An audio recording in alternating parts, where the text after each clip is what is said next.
Chapter 9 Theory. Can I ask just one more? I pleaded as Edward accelerated much too quickly down the quiet street. He didn't seem to be paying any attention to the road. He sighed. One, he agreed, his lips pressed together into a cautious line. Well, you said you knew I hadn't gone into the bookstore, and that I had gone south. I was just wondering how you knew that. He looked away, deliberating. I thought we were past all the evasiveness, I grumbled. He almost smiled. Fine then. I followed your scent. He looked at the road, giving me time to compose my face. I couldn't think of an acceptable response to that, but I filed it carefully away for future study. I tried to refocus. I wasn't ready to let him be finished, now that he was finally explaining things. And then you didn't answer one of my first questions. I stalled. He looked at me with disapproval. Which one? How does it work? The mind reading thing. Can you read anybody's mind anywhere? How do you do it? Can the rest of your family... I felt silly, asking for clarification on make-believe. That's more than one, he pointed out. I simply intertwined my fingers and gazed at him, waiting. No, it's just me. And I can't hear anyone anywhere. I have to be fairly close. The more familiar someone's voice is, the farther away I can hear them. But still, no more than a few miles. He paused thoughtfully. It's a little like being in a huge hall filled with people, everyone talking at once. It's just a hum, a buzzing of voices in the background, until I focus on one voice, and then what they're thinking is clear. Most of the time, I tune it all out. It can be very distracting, and then it's easier to seem normal. He frowned as he said the word, when I'm not accidentally answering someone's thoughts rather than their words. Why do you think you can't hear me? I asked curiously. He looked at me, his eyes enigmatic. I don't know, he murmured. The only guess I have is that maybe your mind doesn't work the same way the rest of theirs do. Like your thoughts are on the AM frequency, and I'm only getting FM. He grinned at me, suddenly amused. My mind doesn't work right? I'm a freak? The words bothered me more than they should, probably because his speculation hit home. I'd always suspected as much, and it embarrassed me to have it confirmed. I hear voices in my mind, and you're worried that you're the freak. He laughed. Don't worry, it's just a theory. His face tightened, which brings us back to you. I sighed. How to begin? Aren't we past all the evasions now? He reminded me softly.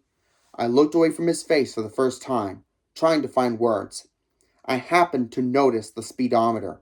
Holy crow! I shouted. Slow down! What's wrong? He was startled, but the car didn't decelerate. You're going 100 miles an hour! I was still shouting. I shot a panicky glance out the window, but it was too dark to see much. The road was only visible in the long patch of bluish brightness from the headlights. The forest along both sides of the road was like a black wall, as hard as a wall of steel if we veered off the road at this speed. Relax, Bella. He rolled his eyes, still not slowing. Are you trying to kill us? I demanded. We're not going to crash. I tried to modulate my voice. Why are you in such a hurry? I always drive like this. He turned to smile crookedly at me. Keep your eyes on the road. I've never been in an accident, Bella.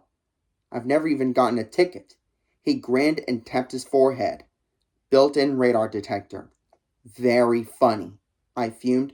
Charlie's a cop, remember? I was raised to abide by traffic laws. Besides, if you turn us into a Volvo pretzel around a tree trunk, you could probably just walk away. Probably. He agreed with a short, hard laugh. But you can't.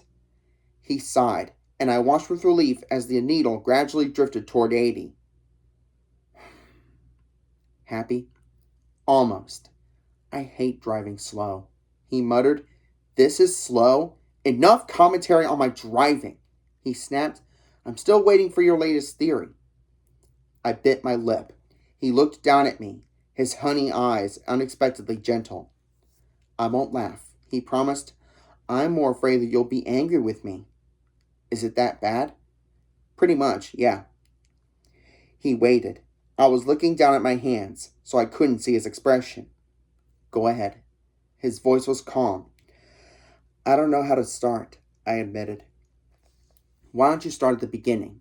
You said you didn't come up with this on your own. No. What got you started? A book? A movie? He probed. No. It was Saturday, at the beach. I risked a glance up at his face. He looked puzzled. I ran into an old family friend, Jacob Black. I continued. His dad and Charlie have been friends since I was a baby. He still looked confused. His dad is one of the Quileute elders. I watched him carefully. His confused expression froze in place. We went for a walk. I edited all my scheming out of the story, and he was telling me some old legends, trying to scare me, I think. He told me one. I hesitated. Go on, he said. About vampires. I realized I was whispering. I couldn't look at his face now, but I saw his knuckles tighten convulsively on the wheel. And you immediately thought of me? Still calm. No, he mentioned your family. He was silent, staring at the road. I was worried suddenly, worried about protecting Jacob. He just thought it was a silly superstition, I said quickly. He didn't expect me to think anything of it. It didn't seem like enough, I had to confess. It was my fault. I forced him to tell me. Why? Lauren said something about you. She was trying to provoke me. And an older boy from the tribe said your family didn't come to the reservation. Only it sounded like he meant something different. So I got Jacob alone and I tricked it out of him, I admitted, hanging my head. He startled me by laughing. I glared up at him. He was laughing, but his eyes were fierce, staring ahead.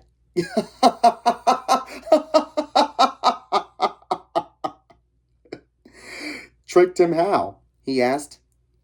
I tried to flirt. It worked better than I thought it would. Disbelief colored my tone as I remembered. I'd like to have seen that. He chuckled darkly. And you accused me of dazzling people. Poor Jacob Black. I blushed and looked out my window into the night. What did you do then? He asked after a minute. I did some research on the internet. And did that convince you? His voice sounded barely interested, but his hands were clamped hard onto the steering wheel. No, nothing fit. Most of it was kind of silly. And then I stopped. What? I decided it didn't matter. I whispered. It didn't matter? His tone made me look up. I had finally broken through his carefully composed mask. His face was incredulous, with just a hint of the anger I'd feared. No, I said softly. It doesn't matter to me what you are. A hard, mocking edge entered his voice. You don't care if I'm a monster? If I'm not human? No. He was silent, staring straight ahead again. His face was bleak and cold. You're angry, I sighed. I shouldn't have said anything. No, he said, but his tone was as hard as his face. I'd rather know what you're thinking, even if what you're thinking is insane. So I'm wrong again, I challenged. That's not what I was referring to. It doesn't matter, he quoted, gritting his teeth together. I'm right? I gasped. Does it matter? I took a deep breath. Not really. I paused, but I am curious. My voice, at least, was composed. He was suddenly resigned. What are you curious about? How old are you? 17. He answered promptly. And how long have you been 17? His lips twitched as he stared at the road. A while, he admitted at last. Okay, I smiled, pleased that he was still being honest with me.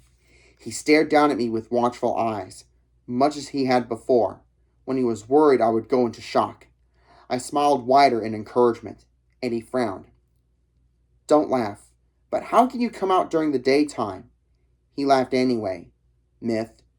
Burned by the sun? Myth. Sleeping in coffins? Myth. He hesitated for a moment, and a peculiar tone entered his voice. I can't sleep. It took me a minute to absorb that. At all? Never, he said, his voice nearly inaudible. He turned to look at me with a wistful expression. The golden eyes held mine, and I lost my train of thought. I stared at him until he looked away. You haven't asked me the most important question yet. His voice was hard now, and when he looked at me again, his eyes were cold. I blinked, still dazed. Which one is that? You aren't concerned about my diet? He asked sarcastically. Oh, I murmured. That. Yes, that. His voice was bleak. Don't you want to know if I drink blood? I flinched. Well, Jacob said something about that. What did Jacob say? He asked flatly. He said you didn't hunt people. He said your family wasn't supposed to be dangerous because you only hunted animals. He said we weren't dangerous? His voice was deeply skeptical. Not exactly. He said you weren't supposed to be dangerous, but the Quileutes still didn't want you on their land, just in case. He looked forward, but I couldn't tell if he was watching the road or not. So was he right? About not hunting people? I tried to keep my voice as even as possible. The Quileutes have a long memory, he whispered. I took it as a confirmation. Don't let that make you complacent, though, he warned me. They're right to keep their distance from us. We are still dangerous. I don't understand. We try, he explained slowly. We're usually very good at what we do. Sometimes we make mistakes. Me, for example, allowing myself to be alone with you. This is a mistake? I heard the sadness in my voice, but I didn't know if he could as well. A very dangerous one, he murmured. We were both silent then. I watched the headlights twist with the curves of the road. They moved too fast. It didn't look real. It looked like a video game. I was aware of the time slipping away so quickly, like the black road beneath us, and I was hideously afraid that I would never have another chance to be with him like this again. Openly, the walls between us gone for once. His words hinted at an end, and I recoiled from the idea. I couldn't waste 1 minute I had with him. Tell me more, I asked desperately, not caring what he said, just so I could hear his voice again. He looked at me quickly, startled by the change in my tone. What more do you want to know?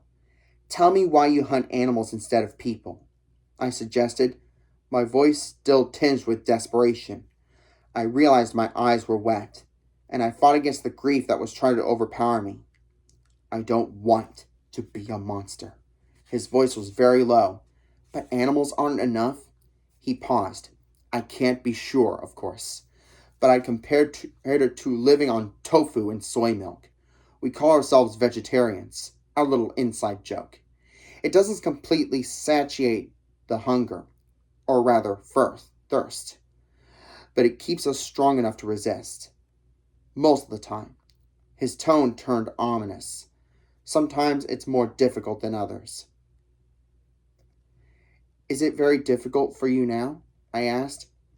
He sighed. Yes. But you're not hungry now, I said confidently. Stating, not asking. Why do you think that? Your eyes. I told you I had a theory. I've noticed that people, men in particular, are crabbier when they're hungry.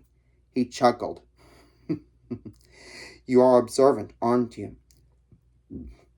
I didn't answer. I just listened to the sound of his laugh, committing it to memory. Were you hunting this weekend? With Emmett? I asked when it was quiet again. Yes. He paused for a second, as if deciding whether or not to say something. I didn't want to leave, but it was necessary. It's a bit easier to be around you when I'm not thirsty. Why didn't you want to leave? It makes me anxious to be away from you. His eyes were gentle but intense, and they seemed to be making my bones turn soft. I wasn't joking when I asked you to try not to fall in the ocean or get run over last Thursday. I was distracted all weekend, worrying about you. And after what happened tonight, I'm surprised that you did make it through a whole weekend unscathed. He shook his head and then seemed to remember something. Well, not totally unscathed. What? Your hands, he reminded me. I looked down at my palms, at the almost healed scrapes across the heels of my hands. His eyes missed nothing. I fell. I sighed. That's what I thought. His lips curved up at the corners. I suppose, being you, it could have been much worse. And that possibility tormented me the entire time I was away. It was a very long 3 days. I really got on Emmett's nerves. He smiled ruefully at me. 3 days? Didn't you just get back today? No, we got back Sunday. Then why weren't any of you in school? I was frustrated, almost angry as I thought of how much disappointment I had suffered because of his absence. Well, you asked if the sun hurt me, and it doesn't. But I can't go out in the sunlight, at least not where anyone can see. Why? I'll show you sometime, he promised. I thought about it for a moment. You might have called me, I decided. He was puzzled, but I knew you were safe. But I didn't know where you were. I hesitated, dropping my eyes. What? His velvety voice was compelling. I didn't like it. Not seeing you. It makes me anxious, too. I blushed to be saying this out loud. He was quiet. I glanced up, apprehensive, and saw that his expression was pained. He groaned quietly. This is wrong. I couldn't understand his response. What did I say? Don't you see, Bella? It's one thing for me to make myself miserable, but a wholly other thing for you to be so involved. He turned his anguished eyes to the road, his words flowing almost too fast for me to understand. I don't want to hear that you feel that way. His voice was low but urgent. His words cut me. It's wrong. It's not safe. I'm dangerous, Bella. Please, grasp that. No. I tried very hard not to look like a sulky child. I'm serious, he growled. So am I. I told you, it doesn't matter what you are. It's too late. His voice whipped out, low and harsh. Never say that. I bit my lip and was glad he couldn't know how much that hurt. I stared out at the road. We must be close now. He was driving much too fast. What are you thinking? He asked, his voice still raw. I just shook my head, not sure if I could speak. I could feel his gaze on my face, but I kept my eyes forward. Are you crying? He sounded appalled. I hadn't realized the moisture in my eyes had brimmed over. I quickly rubbed my hand across my cheek, and sure enough, traitor tears were there, betraying me. No, I said, but my voice cracked. I saw him reach toward me hesitantly with his right hand, but then he stopped and placed it slowly back on the steering wheel. I'm sorry. His voice burned with regret. I knew he wasn't just apologizing for the words that had upset me. The darkness slipped by us in silence. Tell me something, he asked after another minute, and I could hear him struggle to use a lighter tone. Yes? What were you thinking tonight, just before I came around the corner? I couldn't understand your expression. You didn't look that scared. You looked like you were concentrating very hard on something. I was trying to remember how to incapacitate an attacker. You know, self-defense. I was going to smash his nose into his brain. I thought of the dark-haired man with the surge of hate. You were going to fight them? This upset him. Didn't you think about running? I fall down a lot when I run. I admitted. What about screaming for help? I was getting to that part. He shook his head. You were right. I'm definitely fighting fate, trying to keep you alive. I sighed. We were slowing, passing into the boundaries of Forks. It had taken less than 20 minutes. Will I see you tomorrow? I demanded. Yes. I have a paper due, too. He smiled. I'll save you a seat at lunch. It was silly, after everything we'd been through tonight. How that little promise sent flutters through my stomach and made me unable to speak. We were in front of Charlie's house. The lights were on, my truck in its place. Everything utterly normal. It was like waking from a dream. He stopped the car, but I didn't move. Do you promise to be there tomorrow? I promise. I considered that for a moment, then nodded.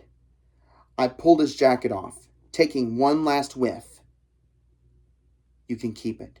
You don't have a jacket for tomorrow, he reminded me. I handed it back to him. I don't want to have to explain to Charlie. Oh, right, he grinned. I hesitated, my hand on the door handle, trying to prolong the moment. Bella, he asked in a different tone, serious but hesitant. Yes? I turned back to him too eagerly. Will you promise me something? Yes, I said, and instantly regretted my unconditional agreement. What if he asked me to stay away from him? I couldn't keep that promise. Don't go into the woods alone. I stared at him in blank confusion. Why? He frowned, and his eyes were tight as he stared past me out the window. I'm not always the most dangerous thing out there. Let's leave it at that. I shuddered slightly at the sudden bleakness in his voice, but I was relieved. This, at least, was an easy promise to honor. Whatever you say. I'll see you tomorrow, he sighed, and I knew he wanted me to leave now. Tomorrow, then. I opened the door unwillingly. Bella. I turned, and he was leaning toward me, his pale, glorious face just inches from mine. My heart stopped beating. Sleep well, he said. His breath blew in my face, stunning me. It was the same exquisite scent that clung to his jacket, but in a more concentrated form. I blinked, thoroughly dazed. He leaned away. I was unable to move until my brain had somewhat unscrambled itself. Then I stepped out of the car awkwardly, having to use the frame for support. I thought I heard him chuckle, but the sound was too quiet for me to be certain. He waited till I had stumbled to the front door, and then I heard his engine quietly rev. I turned to watch the silver car disappear around the corner. I realized it was very cold. I reached for the key mechanically, unlocked the door, and stepped inside. Charlie called from the living room.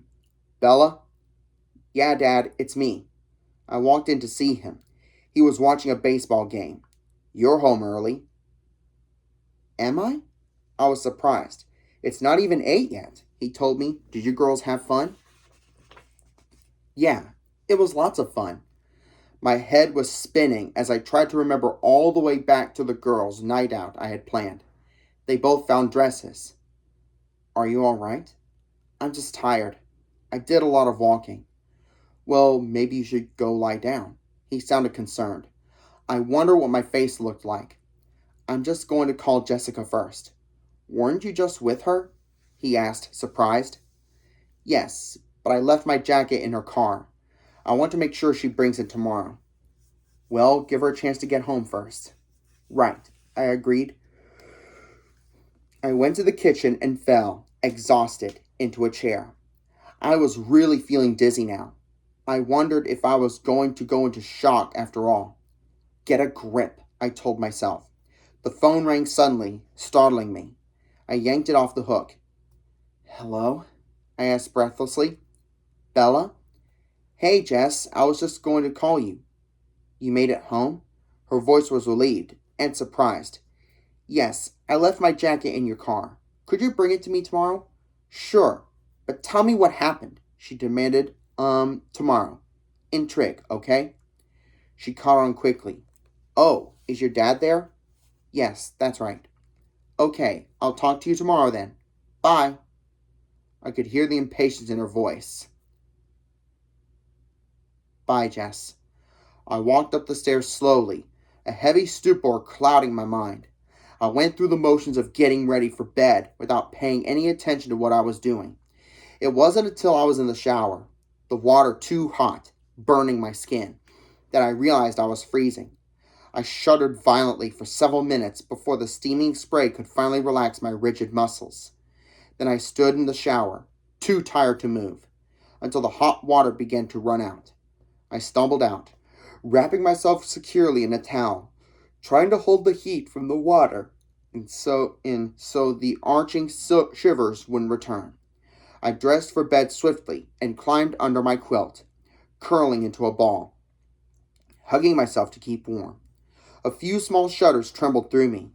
My mind still swirled dizzily, full of images I couldn't understand, and some I fought to repress. Nothing seemed clear at first, but as I fell gradually closer to unconsciousness, a few certainties became evident. About three things I was absolutely positive. First, Edward was a vampire. Second, there was part of him, and I didn't know how potent that part might be, that thirsted for my blood. And third, I was unconditionally and irrevocably in love with him.